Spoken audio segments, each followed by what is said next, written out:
ፋኖ ለአማራም ለኢትዮጵያም ኩራት ነው። ምን ጥያቄ የለው። በጀግነት ተዋግቷል፣ በጀግነት ይዋጋ ወደፊትም። እሱ የአብይን ውዳሴ ሙገሳ ጠብቆ የሚዋጋ ሳይሆን አገሩ ወዶ የሚዋጋ ስለሆነ ከተነካችበት አይቆም። ወደፊትም አርጓል፣ ያደርጋል፣ እያደረገም ነው ያለው። ይሄ መመስገን አለበት፣ መወደስ አለበት፣ መከበር አለበት። ጥያቄ የለው። ነምቸቱ አከምለ ይሳበረ ማቲሳ ጃለታ የና ማቲሳ ጃለቱ ኬሳ እየሰራሊ አጭበቂሱን በርባዱ ጃለለ ማቲሳፍ ቀቡራ ኢልማንሳ ሃደ መናሳ ፍሮተንሳ ልቡራ ጃለታ hintiksa yeroo hunda balaa dhufte hundi anattaada bartu nama jedhu egaa uumaan rabbii nama hundaaf iyyuu adda adda nama kana rabbiin akkatti uume adda adda godhee uume hunda keenya iyyuu akka malee maatii isaa jaallata. Guyyaa tokko otoo halkan maatii isaa wajjin rafuut waraabessi yuusee wal waameet maatii isaa kana jalatti nyaachuudhaaf dhufe. Gaafa maatii isaa kana nyaachuudhaaf dhufu ofirratti murteessee anaa lubbuudhaan jiru. Ana mana kana keessa akkan gafatu wajjiniin jiraadhu. Ilmaan kan koo, haadha manaa kan koo, firoottan koo nyaachuurra waraabessi kun anaa nyaatu har'a maatii kan koo dabarseen kan nu jedhetti if kenne jechuudha. Gaafa waraabessa cis dhiyaachaa dhufu miilla isaa kana fuudhee waraabessaaf kenne. Gaafa inni waraabessaaf kenne waraabessi qooma miilla irraa murate. Waraabessaa quba miilla isaa kana alanfatu warra rafee keessaa tokko dammaqee maal tokkas godhataa jedheen. Waraabessaa jedheen. Maal alanfachaa jira dee jennaan quba miilla kootii jedheen. Maaliif quba miilla keetti kennitee jedheen. Ilaal yennaan isin jaalladhu keessaa quba miilla koorraa jalqabe miti otoon ani jiru ana jalatti bineensi kun isin nyaatu ana nyaatee haana fixu angadadoo keessan rakkoo keessan arguurra an du'ee dhabamuu sanan filadheen kanaafan quba miilla kan kootti kennee waraabessi quba miillaan irraa mudatee jedheen. Amma inni kun itti yaadeetuma. Ergasi nyaatee fixee booda silaa akkam godhata turee waraabessi kunii jenna isinitti dabra turee jedheen. Yaa Oromoo nutu quba abbaan of kaa'e ta'e.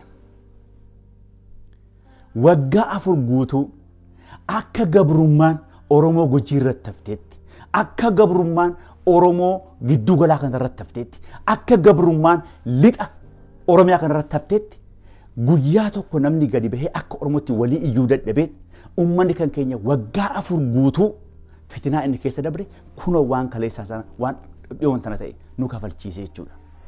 Silaa gaafa manni tokko gubatee ollaa naa dirmadhaa jedhu otoo walirratti duune. Silaa kaleessa gaafa ollaan yookiin firri keenya nu yaammatu otoo silaa wal waamnee wal bira dhaabbanne wanti kun hunduu nan ga'u ture. Yaa Oromoo obboleessa kan kee haadhoo kan kee otoo ati lubbuudhaan jirtu diinni si jalatti gorra'e. Daangaa Minilik nuu sarare kun Wallaggaa, kun Jimma, kun Arsii, kun Baalee, Harargee kan jedhee daangaa Minilik nuu sararee nuu kaa'een walirratti waa hunda dhiifneet taateen kaleessaa balaan kaleessaa nurra ga'e. Yaa Oromoo nuti ilmaan abbaa tokkooti. Bilisummaan ilma Oromoo keessa hin jirre hallayyaa lixxu. Bilisummaan ilma Oromoo ganda tokko yookiin Arsii, Baalee, Wallagga, Jimma keessa hin jiran tokkittiin keessaa irraan hallayyaa lixxu.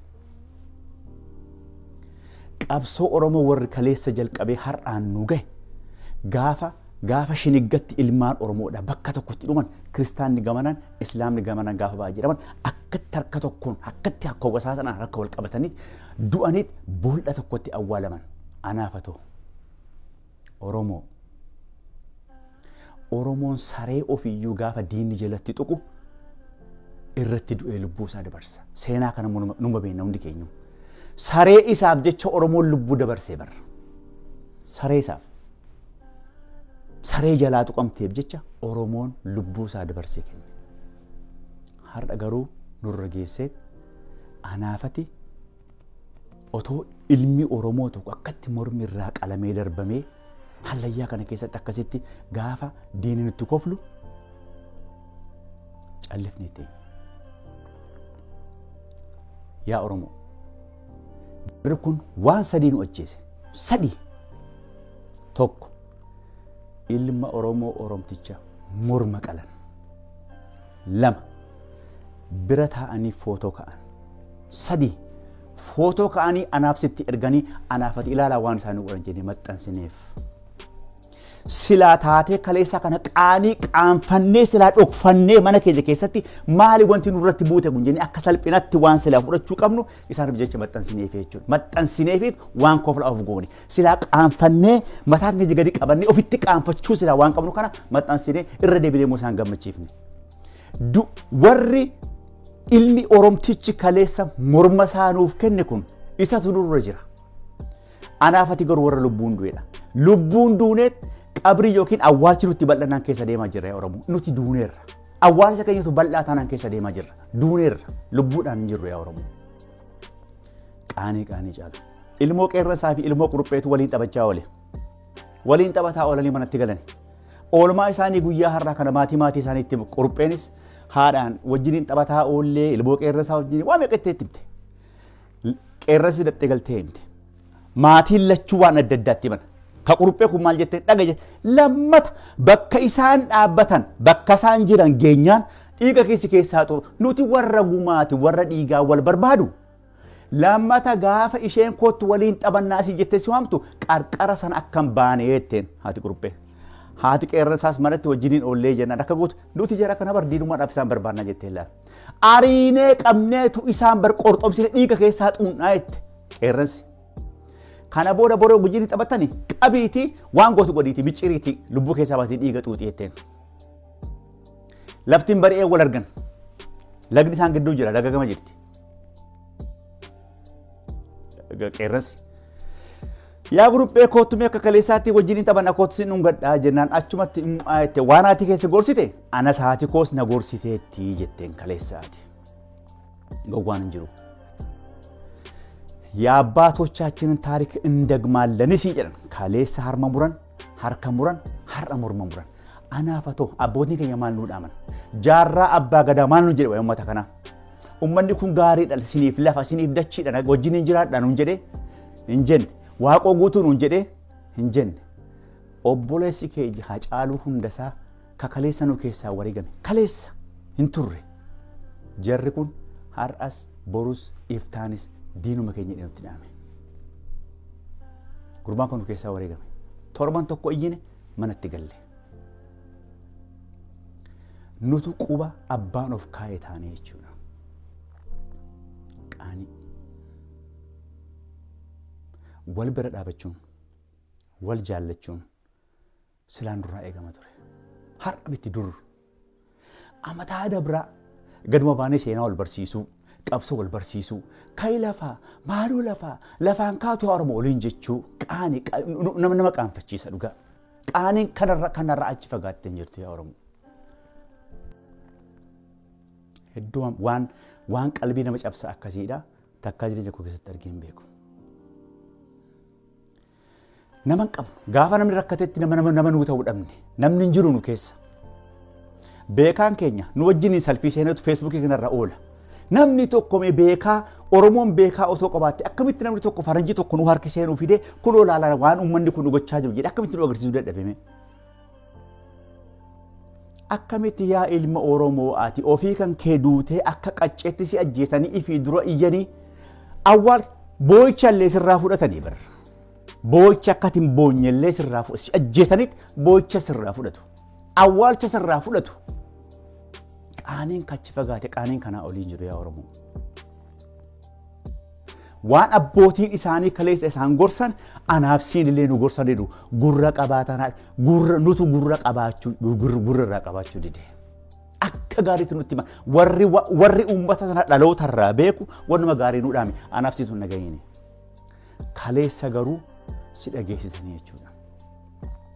Oromoon teessee faranjii waa'ee lola TDF dhaggeeffadhu. Lola TDF akka TDF ilmaan Tigraay akka faranjii wajjiniin iyyitu ka godhe waa iyyisiisaniiti yaa Oromoo harkaa waa qabu. Waa harkaa qabu faranjiin isaan dhaggeeffatte. Waa goona maaltu iyyisiitti faranjiin gurra kennite. Nuti maal qabna? Maal iyyisiifneetu faranjii kana dhaggeeffachiifna? Faranjiin maal keenya dhageessee gurra nuu kennite yaa Oromoo? Maaliin nu abdattis dantaa qamataa isaanii keessatti ilaallatu nu maaliif nu abdatu Maal qabnaan abdatu? Isaan sun qawwee qabu, humna qabuuf isaan abdatanii. Anaaf sinoo maaliin abdatu? Maal goonaaf? Takkitti wanti faranjiin dantaan siya keessa hin jiru taanaan waa tokko sin gargaartu. Dantaa keessaa qabaachuudhaaf qabdi. Dantaa sanaaf immoo tiksee barbaadde fiifu nama isii tiksu. Oromoon maal godhaaf? Waa dim godhe gaafa dhigisiise amma maaltu iyya asii jedhanii gurra nuu kennan.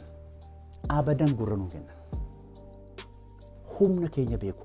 Humna horachuutu nu barbaachisa yaa Oromoo. Humna qabaachuutu nu barbaachisa. Sabni humna qabu, sabni waliigaltee qabu, sabni tokkummaa qabu yoomiyyuu cabee hin beeku. Kun dhufee waan nuti tasaasa kana jala fiigna, kun dhufee waan nuti tasaasa kana jala fiigna. Warri kan keenya hooggana warri nuti jennu warri kana booda hoogganni gatii qabu. Warri hooggana jennuun kunis yeroo hunda taa'anii waa gaaduu achi abaluutu jira. Okay, achi abaluutu jira. So maal qaba reewwan kan ofii kan kooti waa goran dheedhanii waan dhimmi isaanii keessa hin jirre nuu godhan hin beekan. Waan dantaan isaanii keessa hin jirre nuu godhan hin beekan. Amma irraatti. Dantaa dhimmi isaanii waan keessa jiru qofa yeroo hunda akka isaan nuu godhan. Duuti ilmaan Oromoo irraan dhaabbanne. Silaa namni tokko namni Oromoodhaaf jabaa, namni beekaan rakkoo baay'eetu jira.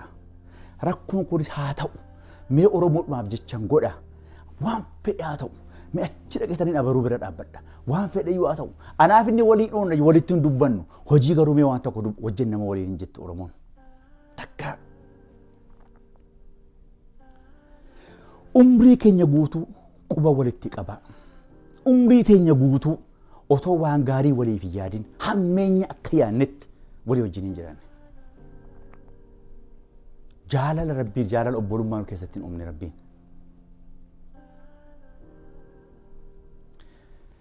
Garuu wanni kaleessa taate Oromoo kana tokko hin gootu taanaan, Oromoo kana bakka tokko hin dhaabdu taanaan akkuma sila sidiin jedhe qabriitu bal'annaan keessa deemaa jirra.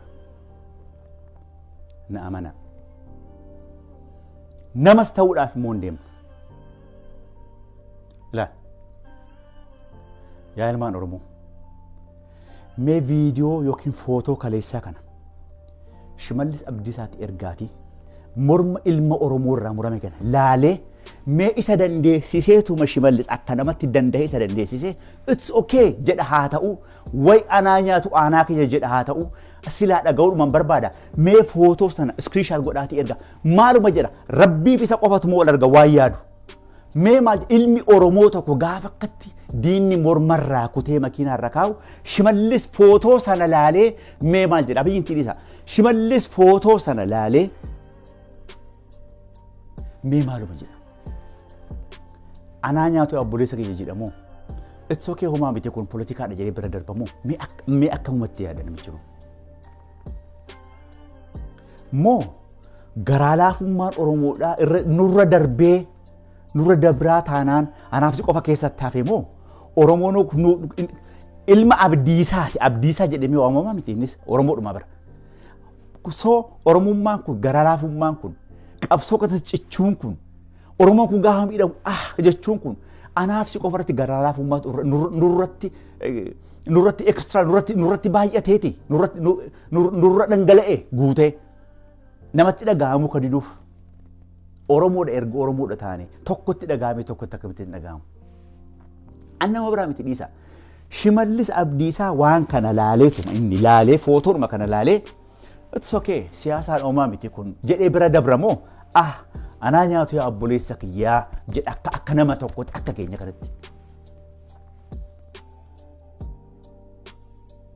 Awwishatoon arge maal akka inni yaadu.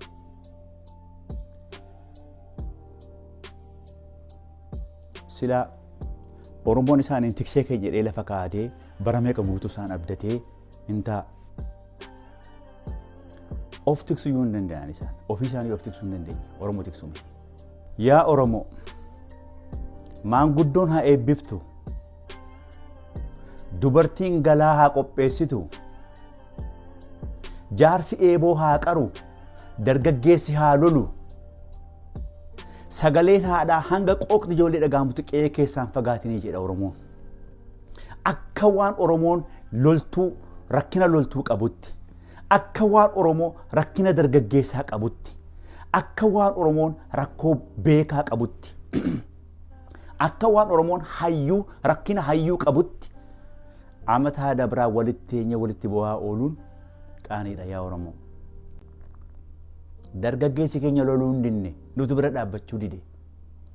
Yoo ati of bilisoomsuu dadhabdeyyuu awweennii fi qurupheen sii bilisoomsaa jedhe nama gaara keessatti siif jecha gale itti dhiifnee teenyee beeki yaa Oromoo. Yoo ati barbaaduu baattayyuu nuun jedhee bara.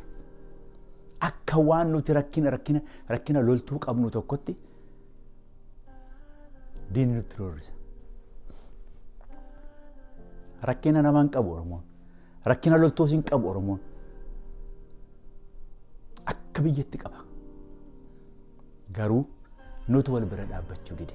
Inni kun gamanatti nu butee fiiga, inni kun gamanatti nu butee fiiga, inni tokko achi fiiga. Oromoo wanti jechu kun nu walitti nu fiduu dide. Waliin iyyuu haa oolu walitti hin dubbatin nuti. Walii wajjiniin garuu haa hojjennu. Wanti kaleessa ta'e Oromoo kana walitti hin fidu taanaan dhugumatti Oromoon tun walii diina. Araarallee waliif hin qabdu Oromoon. Yaa Oromoo, dhaamsa kana poolisii naannoo Oromiyaaf, liyyuu haayilii naannoo Oromiyaaf na dabarsa. Yaa ilma Oromoo Oromticha. Qawweedhati gateettii kee irratti fannifattee deemtu kun aangoo nama tokkoo aangoorra tursuudhaaf jecha rakkina fitinaan ati agartu kun haasirraa caama obboleessoo. Hundi keenyu dhala hiyyeessaati. Ani ilma hiyyeessaa ilma qotee bulaati gaafa biyya jiru. Guyyaa tokko garuu dabarsee Oromoo kenneen beeku. Rakkinuma koo wajjiniin waggaa meeqa guutuu rakkadhee gubadheetanii biyya sana keessaati akka gaafa namni fiigu anillee fiigeen biyyaa ba'e. Guyyaa tokko Oromoo dabarseen kenneen beeku rakkina kootiif jedhee. Danda'eedhuman jiraadhe. Ilma hiyyeessaati hundi keenya ilma qotee bulaati. Rakkadheen kana godhee naan jettu yoo rakkinaa namni anarrafaa rakkatee guddateeru hin jiru addunyaa kanarra. Garuu Oromoo dabarseen kennu. Qawween ati baattee deemtu kun qaataan isaa ilma Oromootti hin dhukaasin kana booda hin ga'a. Diinni daangaa ce'ee dhufee ilma Oromoo irraa morma mure akkamitti qaataan qawween ati baattee deemtu kun akkamitti garaa jabaatee ilma Oromootti achi dhukaasa yaa Oromoo. Dhaabadhu yaa obboleessa kiyya. Wal arrabsaa turre eeyyee wal jibbaa turre wal arrabsaa turre wal xiqqeessaa turre dhugaadha. Haalan qabu kun. Garuu wanta walitti nu fidu tokkotu moo jiraachuu qaba. Diina walootu nutti dhufe. Rakkina siyaasaa walirraa qabna. Eeyyee rakkina siyaasaa walirraa qabna. Dhugaadha. Garuu amma ka siyaasaa nurratti hin laallanne. Lakki inni kun OPDO deeggara, inni kun Shanee deeggara, inni kun maaloo deeggaraadha ittiin jiru diinni. Dhaan si ajjeesaa jira. Dha rakkinni. Jaallatte jibbiteessa. Namni weenni qawweedhaan dha'u lubbuu weenni baasuu barbaadeetii miti bar. Weenni waan tokko qofaaf barbaadamti. Gogaa isiiti. Gogaa isiif jecha lubbuu weenni dabarsa namni. Jaallateen ajjeesu. Gogaa isii barbaachaaf weenni lubbuu dabarsa. Yaa Oromoo. Akka namatti ati Oromoo ta'uu kan keeraa dantaa sirraan qaban isaan. Dhimma sirraan qaban. Lafa kan kee bareedaa san sirraa fudhachuudhaaf lubbuu kan keessi keessaa baasu. Rakkina nama baasuu qabaatanii miti. Yoo ati lafa sanarraati duguugamteef nagaadhaan lafa sanarra jiraatu. Kanaaf akka weenniitti adamsamtee ajjeefamtuuf gogaa kan keefi. Waan sirraa barbaadamutu jira kanaaf si ajjeesu.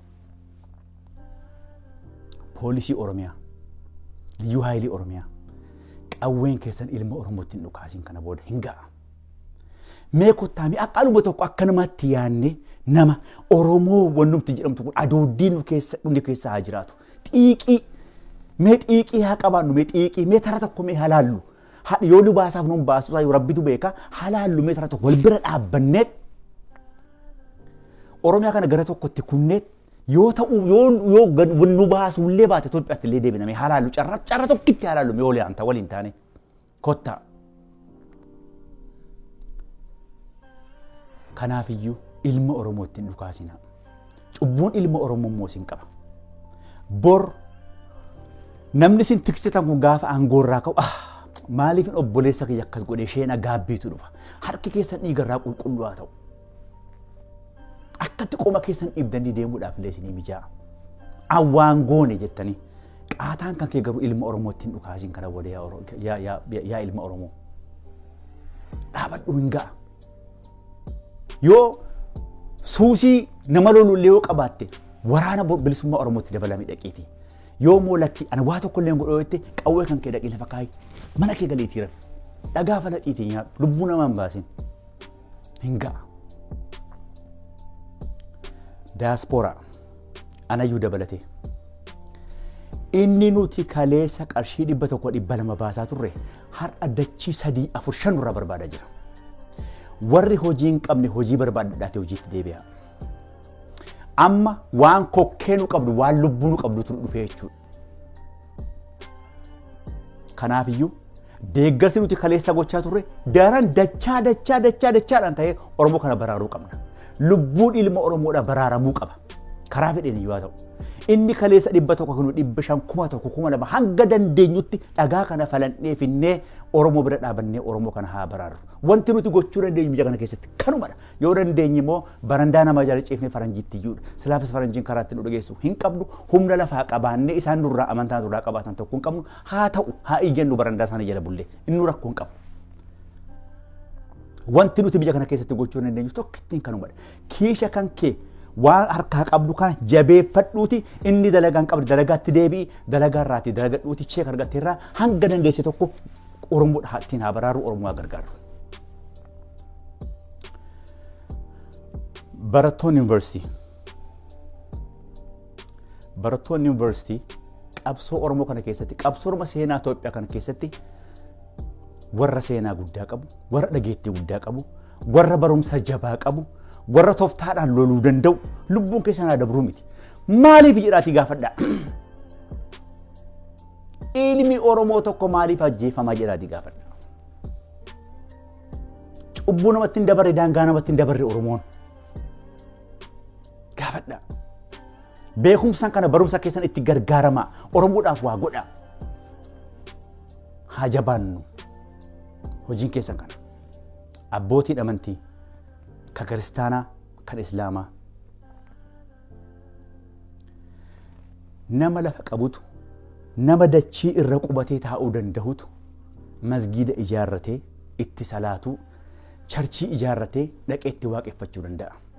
Namni waa lafa hin qabne namni qe'ee hin qabne namni ganda hin qabne namni lafa qubsuma hin qabaanne amantii gaggeessuu mitiitii biyya yoo hin qabaanne masgiida isaa ijaarratee charchii isaa ijaarratee itti waaqeffachuu hin danda'u. Durri lafarra dhaabbatantu nama murteessa. Manni keenya masgiida charchiidha ta'uu hin danda'a. Manni keenya manni ofiiyyuu. Garuu masgiida ijaaraa jira. Yoo lafa qabaanne, yoo bakkarra dhaabbannu yoo qabaanne, yoo biyya qabaanne ijaarranne itti rabbiin keenya kadhachuu dandeenya.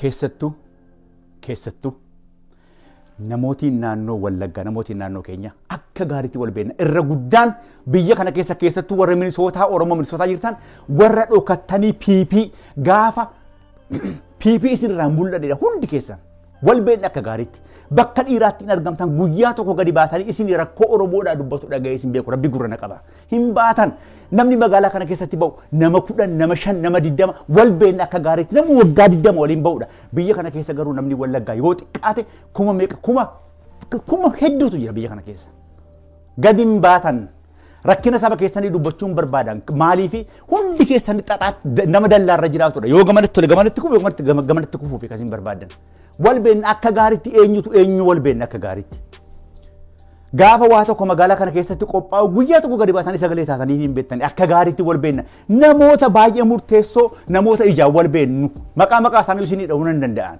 Oromoo Wallaggaa kuma mara kana keessaati namni amma kana hundi bahuun rakkoo qabdu jechuudha isin. Bakka isin itti huursaa ooltan immoo hin beekna yeroo hunda winoo gadi bahaa yaakee nama keessantu achi biyyee nyaachaa jira beeki. Inni kaan dabalataa bar Oromoon dhimmi itti sacrifice godhuuf takka illee hin jirtu bar silaa Oromoon Harargeen Jimmi Shawaa Booranni Wallo sacrifice iyyuu godhu bar silaa Oromoo Wallaggaa qofti bilisoomsuu hin danda'a bar siditti nima. Hingeenyaa bar nuti Oromoo maaliif iyyuu du'a sacrifice fudhannee gochu kutaan tokko Oromoodhaaf bu'aa buusuu hin danda'a bar. Gadi hin baatanii garuu guyyaa tokko gadi baatanii isinii baa'uu argeen beekuun biyya kana keessatti. Akka gaariitti wal beenna namooti wal beennu biyya kana keessatti guddaa fi xiqqaa gidduutti. Guyyaa tokko garuu itti gaafatamuudhaaf teessu. Waluma bira teenyee immoo walii wajjin hin haasofna. Rakkoo uummata keessanii kaa'atii ibsaa. Dubbadhaa.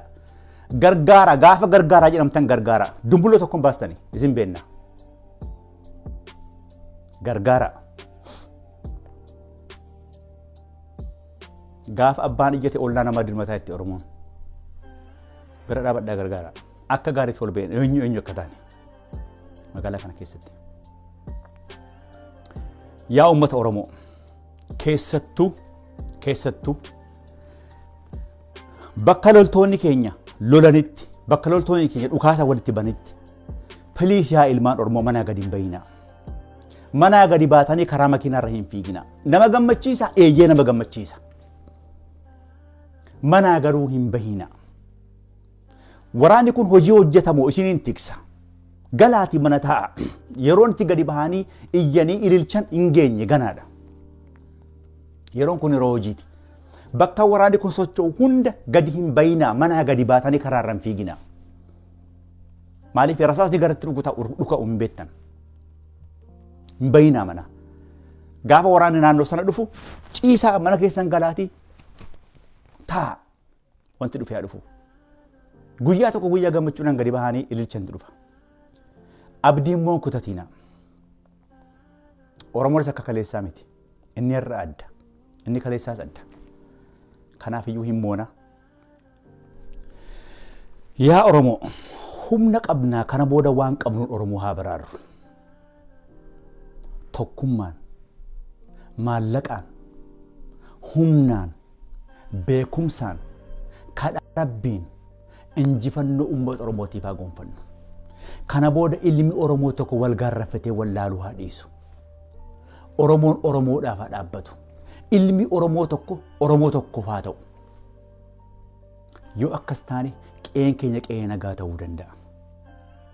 Inni kaleessa achitti ibiddi kaleessa achitti boba'e qe'ee kan koo hin dhufu jettee rafta taanaan yaa Oromoo hin gowwamte. Akkuma sila siin jedhe abiddi gandan qabu. Gosan qabu, naannoon qabu. Takkaa jalqabnaan hunda walumaan gubeetuma keessa deema. Wannati gubattuuf immoo waan biraa hojjettee otoo hin ta'in Oromoo waan taateef gubatta. Kana beeki. Siif hin hafu. Gaafa bor achii fixan akkuma dubbii waraabessichaa achii fixnaan isa itti aanutti gaccee'u. Waan barbaadan qabu lafa kee malee sin barbaadani. Kanaafiyyuu tokkummaadhaan lafaa kaaneet haa waliin qabsoofu. Haa wal gargaaru. Waan danda'u namuu wal bira dhaabachuun yeroon isaa amma. Yeroon ammaa kun dabarraan dhugumattiyyuu Oromoon gabrummaa kana filateera. Wannummaan rabshaa kana keessa nama galchuus hin jiru. Namni ishoo gooftaa koo jennee dhuma isaan jalatti buluutu murtee keenya jechuudha. Kun kadhumaati. Yaa Oromoo wal gorsaa. Namni viidiyoo kana garuu sheer hin goone. Namni viidiyoo kana sheer godhee waliin hin geenye diina kan kooti anaafis dhugaan isiniin jedha. Viidiyoo kana waliin nagaa dhaamsi kun bakka Oromoon jiru hundatti haa ga'u. Hanga garaan kiyya na gubate anaaf Rabbi qofatu beeka.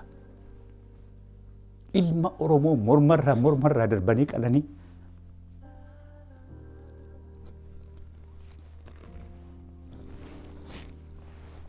namatti agarsiisu rawwanni garaa nama gubuun jiru. Waan baay'ee keessa dabarre har'a hin boo jedhee murteeffadheen ture garuu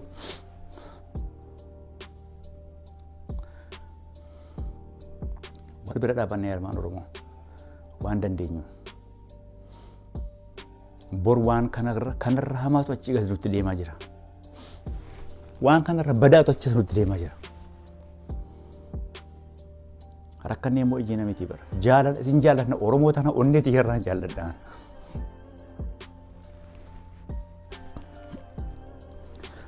Ilma Oromoo miti mukti Oromoo keessa jiru yoo gaafa akka malee muramee jigu garaan xiyyeena gubataan. Ilma Oromoo tokko miti.